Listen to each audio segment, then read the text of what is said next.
Everyone, welcome to my channel Joy classes. आज हम लोग क्लास 10 फिजिक्स में इलेक्ट्रिसिटी शुरू करेंगे। हम सभी जानते हैं कि आज के दिन में हम लोग कितना इलेक्ट्रिसिटी पे डिपेंडेंट है। कोई भी छोटा काम हो या बड़ा, बिना इलेक्ट्रिसिटी के पॉसिबल नहीं है। तो इस चैप्टर इलेक्ट्रिसिटी में हम लोग जानेंगे कि ये इलेक्ट्रिसिटी एक्चुअली है क्या, कैसे इसका फ्लो होता है, कौन कौन से फैक्टर्स हैं जो कि इसको रेगुलेट या कंट्रोल करते हैं। सबसे पहले हम लोग स्टार्ट करेंगे एटॉमिक स्ट्रक्चर से। क्लास 9 में ही आप लोग जान चुके हैं कि कोई भी एटम जो है वो 3 पार्टिकल से बना होता है ना। 3 पार्टिकल्स, एक है इलेक्ट्रॉन, दूसरा है प्रोटॉन और तीसरा है न्यूट्रॉन्स, है ना। एक एक नहीं, काफी सारा होता है, ठीक है। Electrons, protons and neutrons. अब इसमें से ये जो दो है electrons and protons, they are charged particles,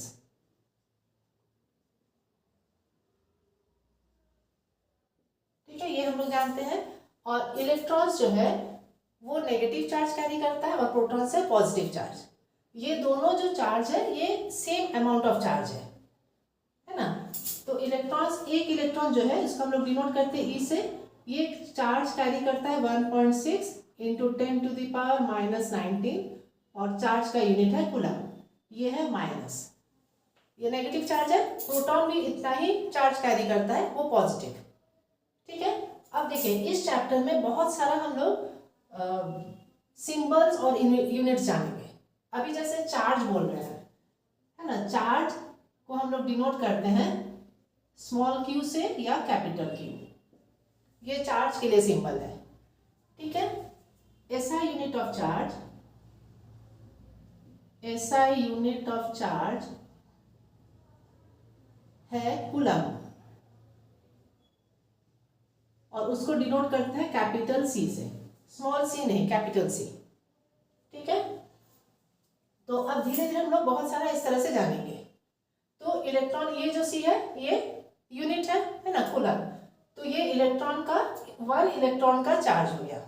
अब देखिए ये 10 टू द पावर -19, इसी से पता चल रहा है कि ये चार्ज कितना स्मॉल है ना, स्मॉल अमाउंट ऑफ चार्ज है। अब ये जो चार्ज पार्टिकल है और ये न्यूट्रॉन्स जो है ये अनचार्ज है। तो एटम्स में ये कैसे रहता है, बिल्कुल सेंटर में जो रहता है उसमें प्रोटॉन्स एंड न्यूट्रॉन्स, है ना। ये जो है प्रोटॉन्स एंड न्यूट्रॉन्स ये बिल्कुल सेंटर में रहता है ना, उसको कहते हैं न्यूक्लियस। और बाकी न्यूक्लियस के चारों ओर ऑर्बिट्स में ये इलेक्ट्रॉन्स जो है वो मूव करते रहते हैं, रिवॉल्व,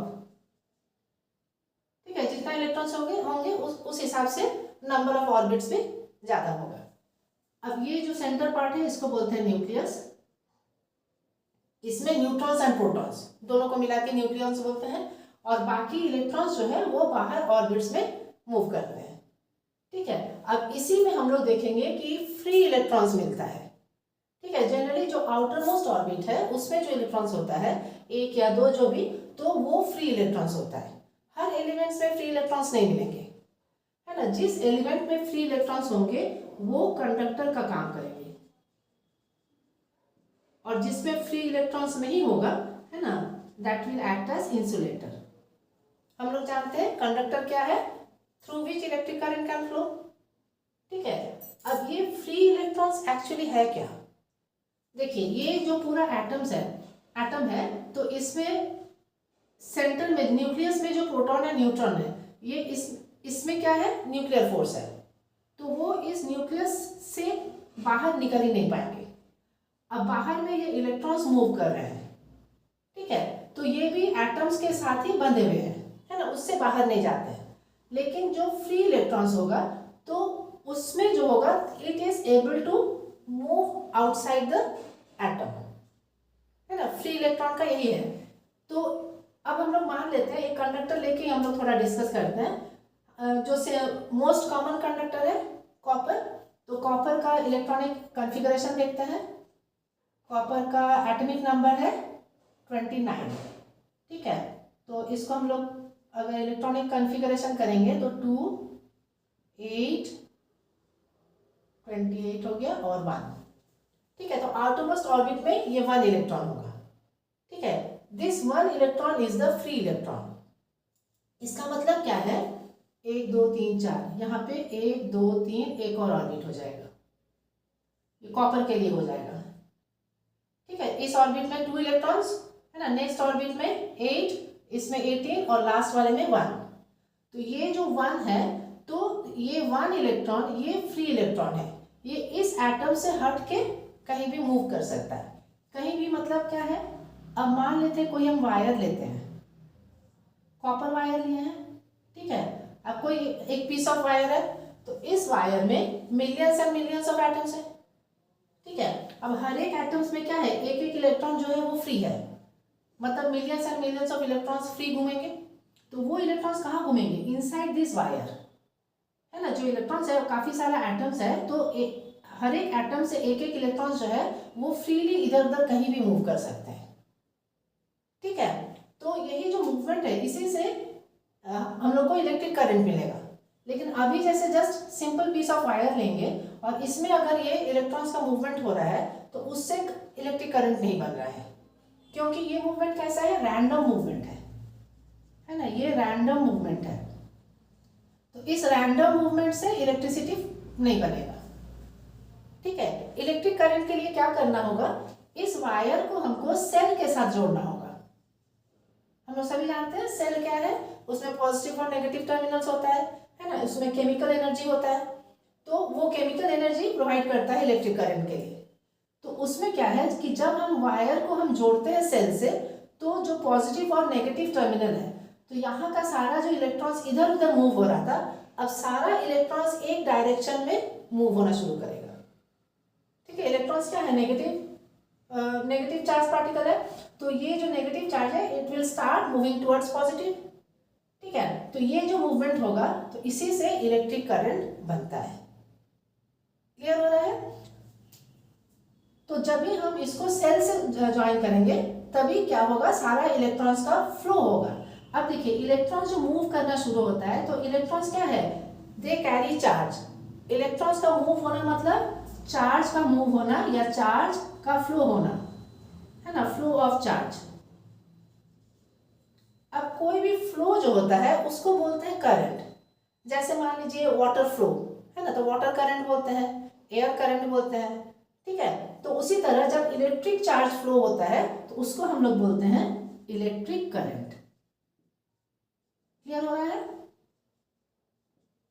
ठीक है। नंबर ऑफ इलेक्ट्रॉन्स है वो मूव होता है, तो इलेक्ट्रॉन्स मूव होना मतलब उसके साथ ये चार्ज का मूव होना, तो चार्ज का फ्लो हो रहा है, तो उसी को हम लोग इलेक्ट्रिक चार्ज का जो फ्लो हो रहा है, तो उसको हम लोग बोलते हैं इलेक्ट्रिक करंट, ठीक है। अब ये जो इलेक्ट्रिक करंट मूव होता है, तो इसके मूव होने के लिए एक पाथ होना चाहिए। वो पाथ क्या है, क्लोज्ड एंड कंटिन्यूअस पाथ होगा।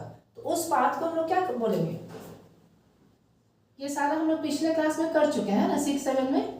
The closed end continuous path through which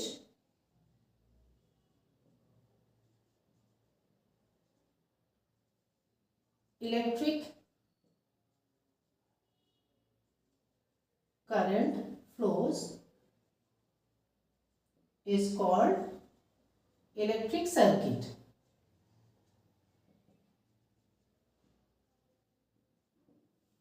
ठीक है, हम लोग जानते हैं इलेक्ट्रिक सर्किट में क्या है, एक स्विच होता है ना। स्विच के हेल्प से हम लोग या तो जब हमको चाहिए करंट हम लोग ऑन करते हैं तो करंट मिलेगा, ऑफ करेंगे तो करंट नहीं मिलेगा। ऑन और ऑफ से क्या होता है, जो एक गैप क्रिएट होता है, ऑफ किए तो एक गैप क्रिएट हो गया, ओपन सर्किट हो गया, ऑन किए तो वो क्लोज हो गया, है ना। तो वो जो कंटिन्यूअस पाथ है, तो उसमें अगर हम गैप दे दें तो उसमें करंट फ्लो नहीं होगा।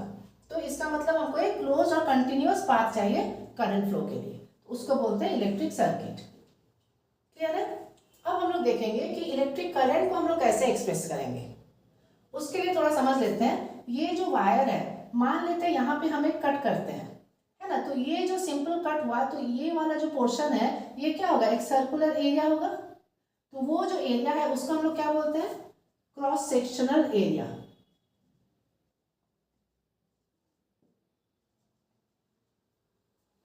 अब समझ लीजिए जब हम इसको सेल से ज्वाइन करते हैं, तो तो कट नहीं करना है, तब तो इलेक्ट्रिक करंट फ्लो नहीं होगा।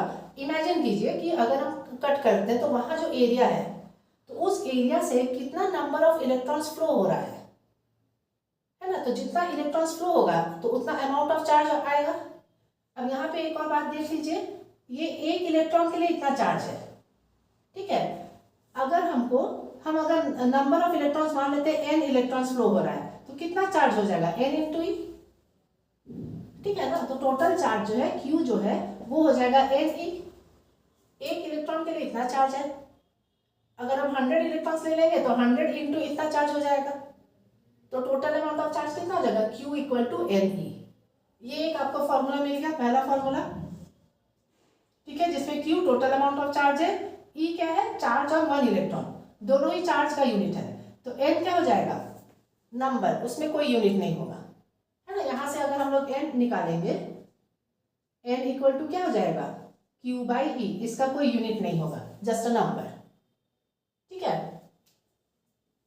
अब ये हो गया। इसके बाद हम लोग देखेंगे कि इलेक्ट्रिक करंट को कैसे हम लोग एक्सप्रेस करेंगे। अब देखिए, यहाँ जो बात कर रहे थे, ये जो क्रॉस सेक्शनल एरिया है, तो यहाँ क्या हो रहा है, इलेक्ट्रॉन्स फ्लो हो रहा है।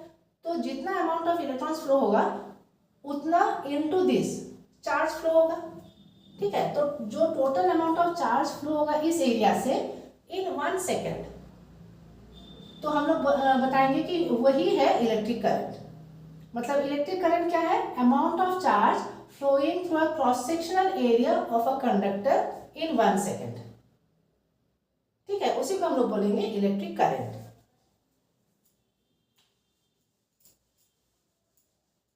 इलेक्ट्रिक करंट को कैसे डिफाइन करेंगे, the total amount of charge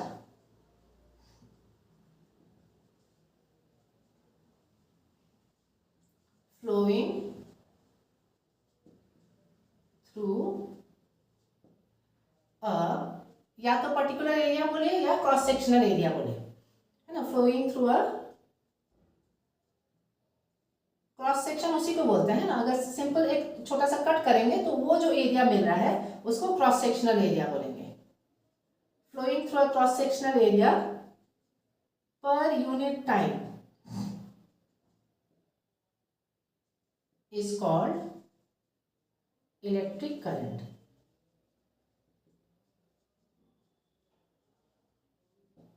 ये इलेक्ट्रिक करंट का डेफिनेशन हुआ इधर, ये इलेक्ट्रिक सर्किट का, ठीक है। Total amount of charge flowing through a cross sectional area of a conductor, है ना। ये ऑफ अ कंडक्टर यहां छूट गया, of a conductor per unit time is called electric current, ठीक है। अब यहीं से फॉर्मूला आ जाएगा। मान लेते हैं जब टोटल चार्ज जो फ्लो हो रहा है, मान लेते हैं Q है, Q amount of charge flow हो रहा है, मान लेते हैं वो कितने टाइम के लिए फ्लो हो रहा है, T टाइम के लिए, ठीक है। तो यूनिट टाइम मतलब क्या हो जाएगा, Q को T से डिवाइड करेंगे तो मिल जाएगा हमको इलेक्ट्रिक करंट। अब इलेक्ट्रिक करंट को अगर हम लोग I से डिनोट करेंगे, इलेक्ट्रिक करंट जैसे चार्ज पार्टिकल है या चार्ज को हम लोग Q से डिनोट करते हैं, इलेक्ट्रिक करंट को हम लोग डिनोट करते हैं I से, है ना। इसको I से डिनोट करते हैं, ये सिंबल है I, ठीक है। तो अगर इलेक्ट्रिक करंट I है और हम लोग देख लेते हैं कि Q amount of charge flow हो रहा है किसी क्रॉस सेक्शनल एरिया से, और कितने टाइम के लिए, T टाइम के लिए, तो इलेक्ट्रिक करंट को हम लोग कैसे डिफाइन करेंगे, electric current equal to charge per unit time, ठीक है। अगर T सेकेंड्स के लिए Q चार्ज फ्लो हो रहा है तो 1 सेकेंड में कितना फ्लो होगा, Q बाई T, ठीक है। तो ये हो जाएगा I equal to Q by T, ये एक फॉर्मूला हो गया, ठीक है। अब SI यूनिट ऑफ करंट जो है, SI यूनिट ऑफ करंट, उसको हम लोग बोलते हैं एम्पियर, और डिनोट करते हैं A से, कैपिटल A, ठीक है। तो ये जो यूनिट अगर इसका एम्पियर हो जाएगा, ये है कूलम, कूलम को कैसे डिनोट करते हैं, C से, C बाय टाइम हो गया T। क्लियर हो रहा है ना कि इलेक्ट्रिक करंट को हम लोग I से डिनोट करते हैं और उसका SI यूनिट है एम्पियर। अब यहाँ से हमको डेफिनेशन मिल गया कि charge flowing per unit time, तो Q/T, तो Q का ऐसा यूनिट हो गया कूलम, C टाइम जो है, टाइम का ऐसा यूनिट सेकंड होता है, ठीक है, सॉरी यहाँ पे S लिखना था, ठीक है, टाइम का जो होता है सेकंड होता है, तो ये ampere equal to coulomb per second. अब यहीं से देख लीजिए, ये अगर कूलम अगर 1 कूलम होता है और ये 1 सेकंड होगा, तो ये एम्पियर क्या हो जाएगा, 1 एम्पियर, ठीक है। अब यहां से हम लोग 1 एम्पियर को डिफाइन कर सकेंगे। यहां जो हम लोग किए थे ना टोटल चार्ज फ्लोइंग, तो यहां चार्ज के बदले हम लोग क्या करेंगे, टोटल चार्ज नहीं करके 1 कूलम चार्ज, है ना। यहीं से पता चल रहा है कि अगर 1 कूलम चार्ज फ्लो होगा 1 सेकेंड में, तो जो करंट बनेगा वो होगा 1 एम्पियर करंट, ठीक है।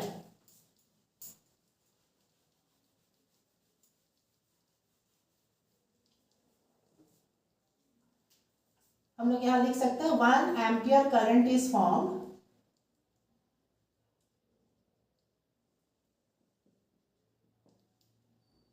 कब फॉर्म होता है, व्हेन 1 कूलम ऑफ चार्ज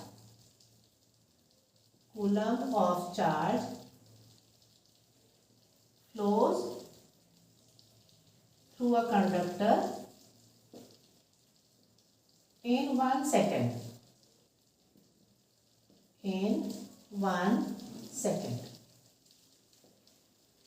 ठीक है। यहीं से डेफिनेशन मिल गया, when 1 coulomb of charge flows through a conductor in 1 second, then current formed is 1 ampere, ठीक है। तो अभी हम लोग 3 डेफिनेशन जान गए, इलेक्ट्रिक सर्किट, इलेक्ट्रिक करंट, और ये हो गया 1 एम्पियर, है ना। डायरेक्ट कभी कभी पूछ लेता है डिफाइन 1 एम्पियर, या क्वेश्चन पूछेगा define SI unit of current, है ना। डायरेक्ट 1 एम्पियर नहीं पूछ के इस तरह से भी क्वेश्चन आ जाता है, define SI unit of current. इससे पता चलेगा कि स्टूडेंट को SI यूनिट ऑफ करंट मालूम है या नहीं, और उसके बाद उसका डेफिनेशन, ठीक है। तो ये 1 एम्पियर हो गया। अब हम लोग देख लेते हैं कि ये 1 कूलम जो है ना, ये कितने इलेक्ट्रॉन्स से बना होता है। अच्छा, उससे पहले एक बात और जान लेते हैं, ये जो करंट है, करंट को मेजर करने के लिए एक डिवाइस होता है, तो device used to measure current, device used to measure current is called ammeter, है ना। डिवाइस है उसको हम लोग एमीटर बोलते हैं, ठीक है। इसको भी ए से ही डिनोट करते हैं, जो सर्किट में हम लोग करते हैं ना। अब सिंपल सर्किट देख लीजिए, जैसे मान लेते हैं एक सर्किट में बल्ब ले लेते हैं, सेल, यहाँ पे स्विच, और यहाँ हम लोग एक एमीटर डाल देंगे, ठीक है। ये पॉजिटिव है तो इधर से करंट फ्लो होगा, ये स्विच अगर ऑन है तो ये बल्ब ग्लो करेगा, ठीक है। ये सिंपल सर्किट है ना। हैविंग एक वायर है, कंडक्टिंग वायर है ना, बल्ब है, सेल है, स्विच है, और एम्पियर, सॉरी ये एमीटर, ठीक है, जिससे कि करंट मेजर होगा। तो ये जो एमीटर है इसको हम लोग इसी सीरीज में कनेक्ट करते हैं। Ammeter is always connected in series, always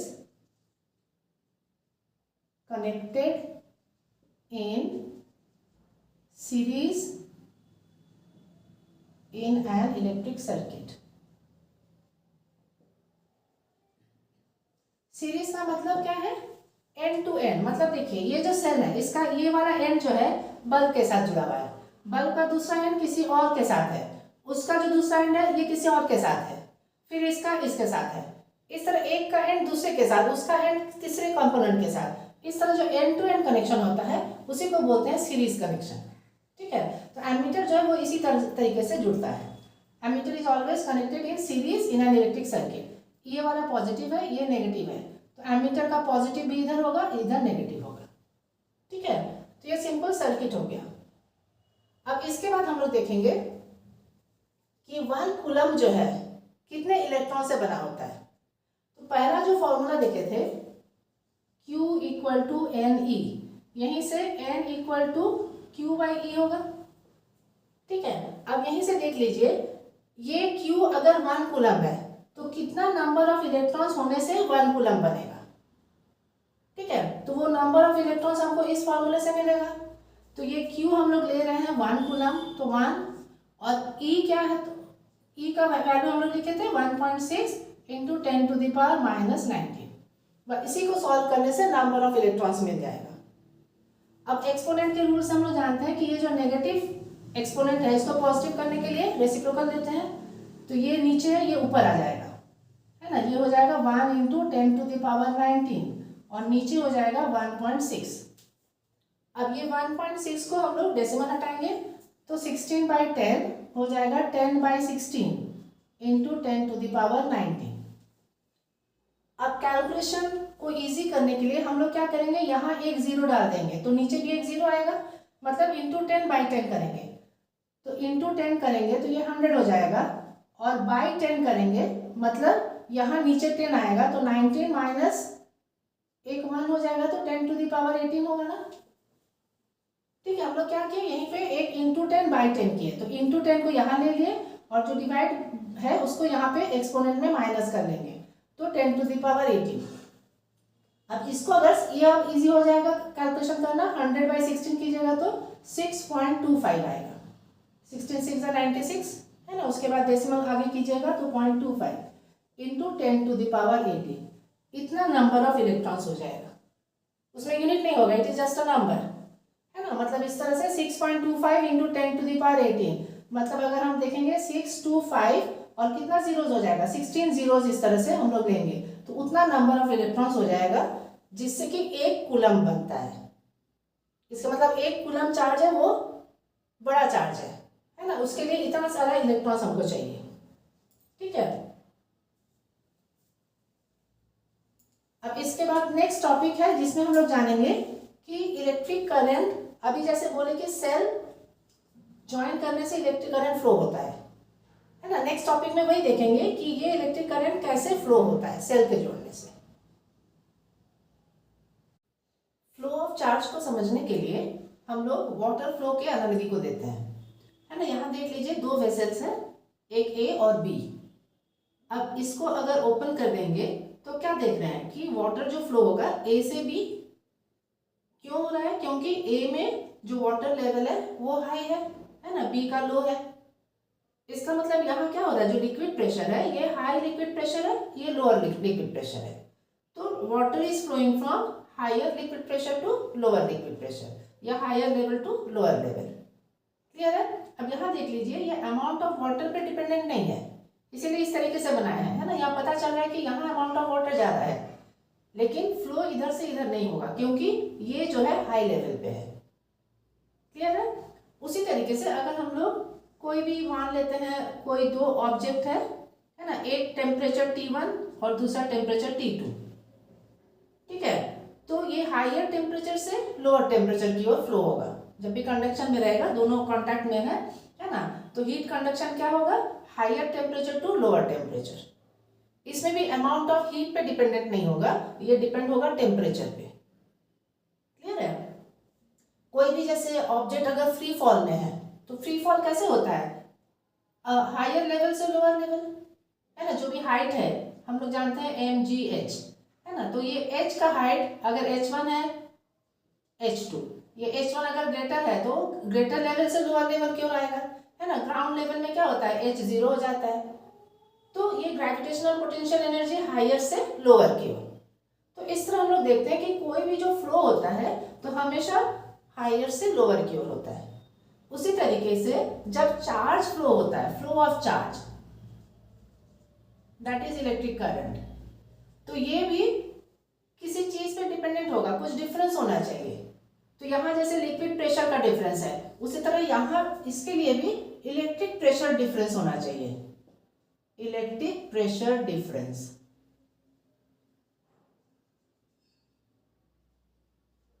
मतलब ये flow of charge depends on, है ना, इलेक्ट्रिक प्रेशर डिफरेंस, और इसी को हम लोग पोटेंशियल डिफरेंस बोलते हैं। Potential difference. मतलब जो फ्लो ऑफ चार्ज होगा या इलेक्ट्रिक करंट जो है it will flow from higher potential to lower potential, है ना। कन्वेंशनली हम लोग क्या देख रहे हैं कि हमेशा कोई भी जो फ्लो हो रहा है हायर टू लोअर। उसी तरह जब इलेक्ट्रिसिटी का डिस्कवर हुआ तो उसमें पता चला जो इलेक्ट्रिक करंट फ्लो होता है तो उसको मान लिया गया कि higher potential to lower potential flow होगा। क्लियर है। अब यहाँ देख लीजिए ये फ्लो कंटिन्यूअस तो होगा नहीं, जैसे ये लेवल सेम हो जाएगा द फ्लो विल स्टॉप। उसी तरह यहाँ भी जैसे दोनों टेम्परेचर सेम हो जाएगा तो there will be no heat flow. Clear है। तो इसको मेंटेन करने के लिए यहाँ हम लोग कुछ अरेंजमेंट कर सकते हैं। जैसे मान लेते हैं इस तरह से अगर हम लोग ले लें, है ना, एक टैप ले लेते हैं जिसमें से कंटिन्यूअस ये वाटर फ्लो हो रहा है, तो क्या होगा then this flow will continue, इसको ओपन कर देने से। ठीक है, तो ये हम लोग अरेंजमेंट बना दिए सो दैट ये डिफरेंस जो है हमेशा बना रहे, तब ये कंटिन्यूअस फ्लो होगा। उसी तरीके से इलेक्ट्रिक करंट के फ्लो के लिए भी जो डिफरेंस है उसको बनाए रखने के लिए कोई अरेंजमेंट होना चाहिए, कोई इंस्ट्रूमेंट होना चाहिए, है ना। तो वो जो है दैट इज सेल। सेल एक डिवाइस है which maintains the potential difference, maintains the potential difference. Clear है। ये कैसे मेंटेन करता है, इसमें केमिकल एक्शन होता है ना। केमिकल एक्शन से इसका जो दो टर्मिनल्स है उन दोनों टर्मिनल्स के बीच में ये पोटेंशियल डिफरेंस मेंटेन किया हुआ रहता है। और इसीलिए जब किसी वायर को हम लोग सेल से जोड़ते हैं तो वायर में बताया ना कि जो इलेक्ट्रॉन्स है रैंडम मूवमेंट होता है, जैसे सेल से जोड़ देंगे तो क्या हो जाएगा, जो इलेक्ट्रॉन्स इधर उधर मूव कर रहा था अब उसको एक डायरेक्शन मिल जाता है। तो इलेक्ट्रॉन्स जो भी नेगेटिव चार्ज है तो it starts moving from negative towards positive. जैसे ये वायर इस तरह से जोड़ देते हैं, मान लेते हैं ये यहाँ पे बल्ब है और यहाँ पे सेल है, इस तरह से जैसे जोड़ दिए तो ये सारे वायर, इस वायर में इलेक्ट्रॉन्स का जो रैंडम मूवमेंट था अब उसको एक डायरेक्शन मिल गया। तो जो भी इलेक्ट्रॉन्स है ये सारा इस तरीके से इलेक्ट्रॉन्स का मूवमेंट इस नेगेटिव से पॉजिटिव की ओर होने लगा। क्लियर हो रहा है। ये एक्सटर्नल सर्किट है, सेल के अंदर का बात नहीं है। जैसे सेल से जोड़ देते हैं, सेल के अंदर में एक पोटेंशियल डिफरेंस मेंटेन है ना, ये इसीलिए ये नेगेटिव है ये पॉजिटिव है। नेगेटिव मतलब एक्सेस ऑफ इलेक्ट्रॉन्स होता है, पॉजिटिव मतलब डेफिसिट ऑफ इलेक्ट्रॉन्स। ठीक है, तो इस तरीके से ये पोटेंशियल डिफरेंस यहाँ क्रिएट हुआ है। अब जब भी जोड़ देते हैं वायर से तो क्या होगा, वायर का जो सारा इलेक्ट्रॉन्स है it will start moving towards positive, है ना। ये एक्सटर्नल सर्किट में इस तरह का मूवमेंट होता है। लेकिन हम लोग क्या देखते हैं, हम लोग जो करंट का डायरेक्शन लेते हैं वो इस तरीके से लेते हैं, पॉजिटिव टू नेगेटिव। ये क्यों होता है, क्योंकि देखिए जो भी कन्वेंशन था, जो भी इस तरह से हम लोग पहले देख चुके हैं कि हमेशा जो फ्लो होता है वो हायर से लोअर की ओर होता है। इसीलिए जब इलेक्ट्रिसिटी डिस्कवर हुआ तो उसमें भी मान लिया गया कि इलेक्ट्रिक करंट जो है it flows from, electric current का जो फ्लो है, electric current flows from higher potential to lower potential.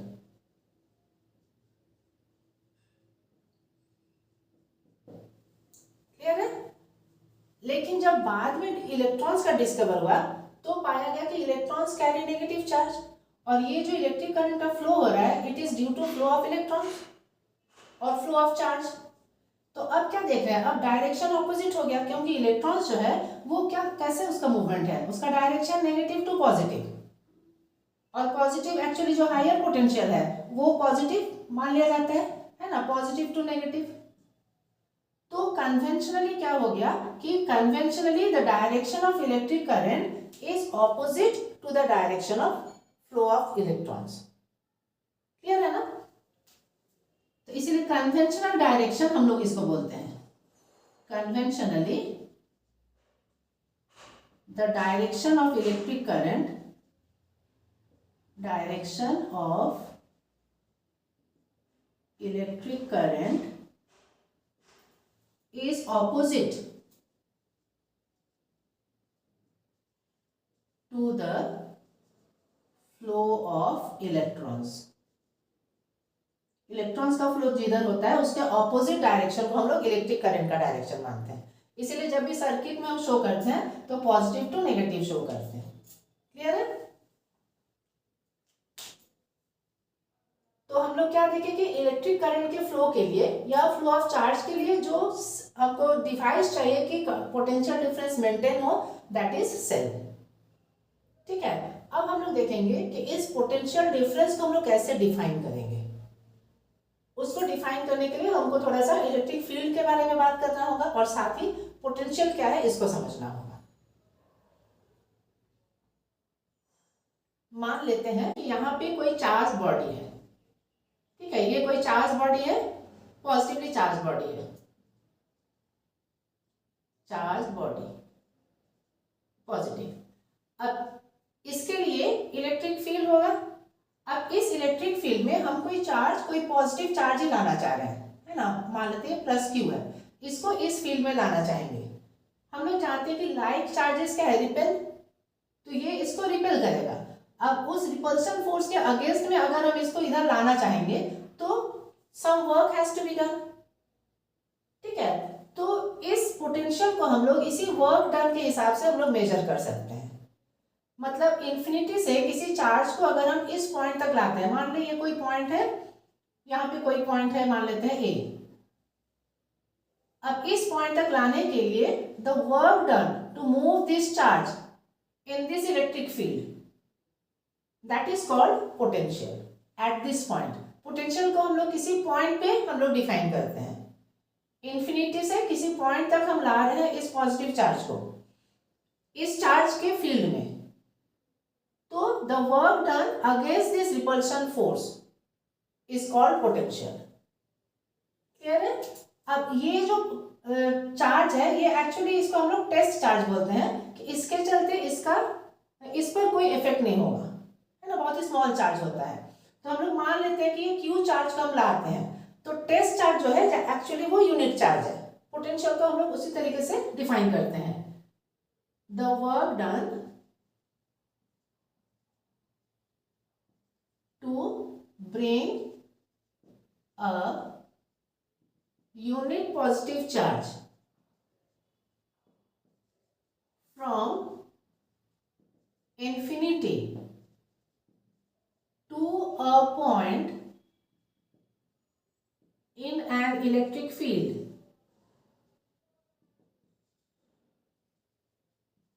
is called potential at that point. At that point, clear है? ये पोटेंशियल उस पॉइंट के लिए होगा। पोटेंशियल को हम लोग V से डिनोट करते हैं, तो यहाँ हो जाएगा पोटेंशियल VA। उसी तरह मान लेते हैं कि यहाँ पे पॉइंट अगर B है, तो यहाँ का पोटेंशियल इससे अलग होगा, क्योंकि जितना इसके नजदीक आएंगे उतना क्या होगा, वर्क डन ज्यादा करना पड़ेगा, है ना। स्ट्रॉन्ग फोर्स होगा जितना नजदीक होगा, और जैसे जैसे डिस्टेंस दूर होता जाएगा तो वो फोर्स जो है, उसका जो इफेक्ट है वो कम होता जाएगा। ठीक है, तो जितना हम नजदीक लाएंगे उतना उसका पोटेंशियल जो है वो ज्यादा होता जाएगा। तो यहाँ के लिए पोटेंशियल हो जाएगा VB। क्लियर हो रहा है? तो इस तरीके से अलग अलग पॉइंट के लिए अलग अलग पोटेंशियल होगा।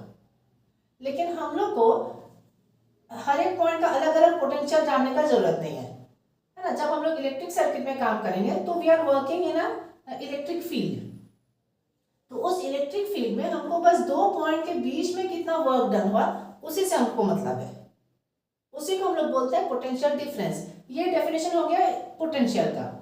तो पोटेंशियल डिफरेंस क्या हो जाएगा, amount of work done in bringing a unit charge from one point to the other point.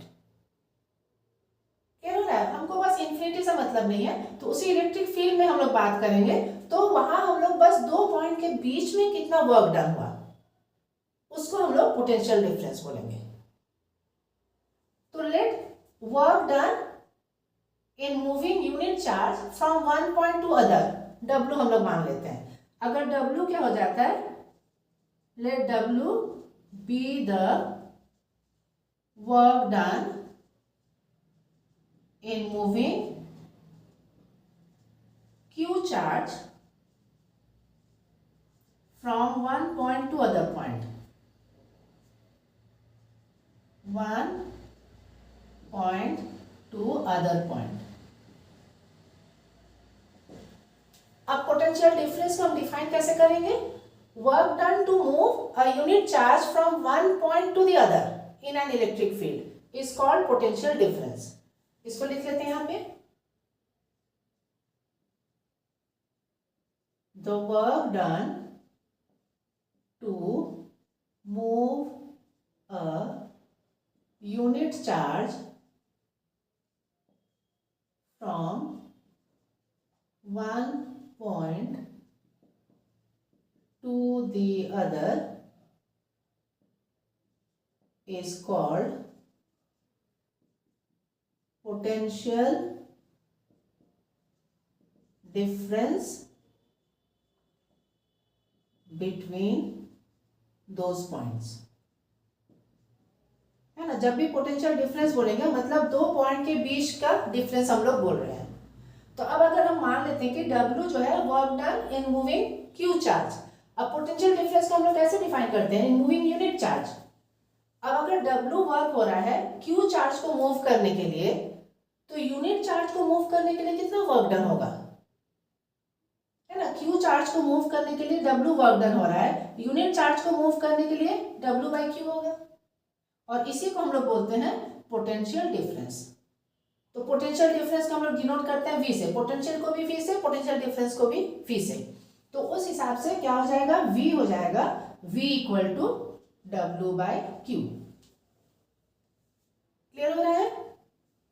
यहां जैसे अगर VA VB के टर्म में हम देखें तो जैसे मान लेते हैं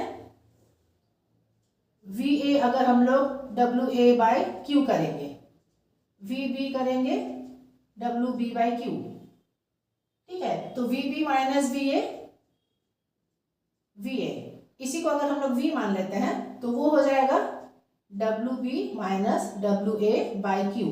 तो इसको हम लोग सिंपली हम लोग W बाई Q कर सकते हैं। तो उसी से ये फॉर्मूला आ गया, है ना। डिटेल्स में जाने की जरूरत नहीं है, बस समझाने के लिए बोल दिए।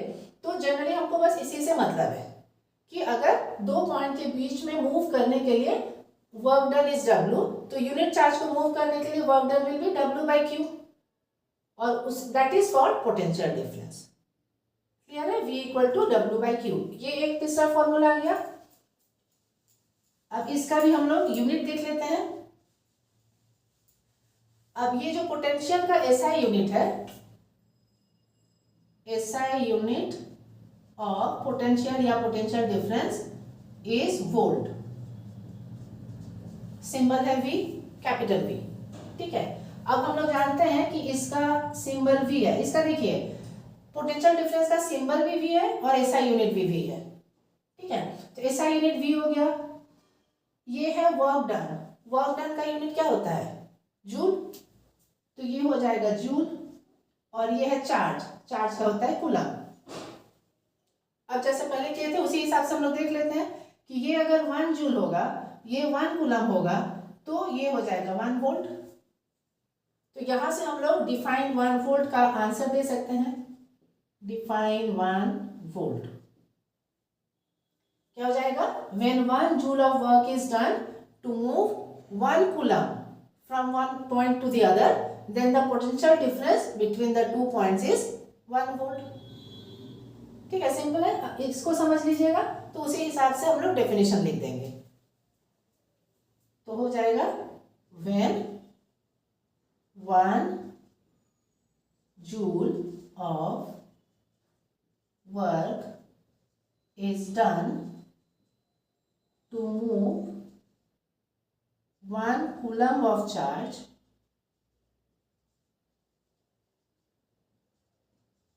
from one point to the other,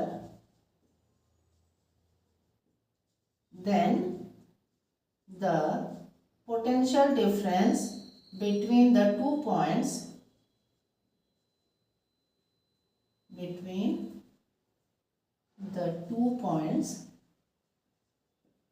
is 1 volt। ठीक है, तो ये 1 वोल्ट का डेफिनेशन हो गया। तो अभी आज के वीडियो से हम लोग क्या क्या जान गए? एक तो चार्ज के बारे में जान गए, इसका ऐसा यूनिट चार्ज है, इसका ऐसा यूनिट कूलम होता है। करंट के बारे में जाने, करंट इसका ऐसा यूनिट एम्पियर होता है। और अभी पोटेंशियल डिफरेंस के बारे में जाने, इसका ऐसा यूनिट वोल्ट। ठीक है, अब इसी से रिलेटेड सिंपल न्यूमेरिकल्स होता है। सिंपली इसमें जैसे एनसीईआरटी में भी दिया हुआ है,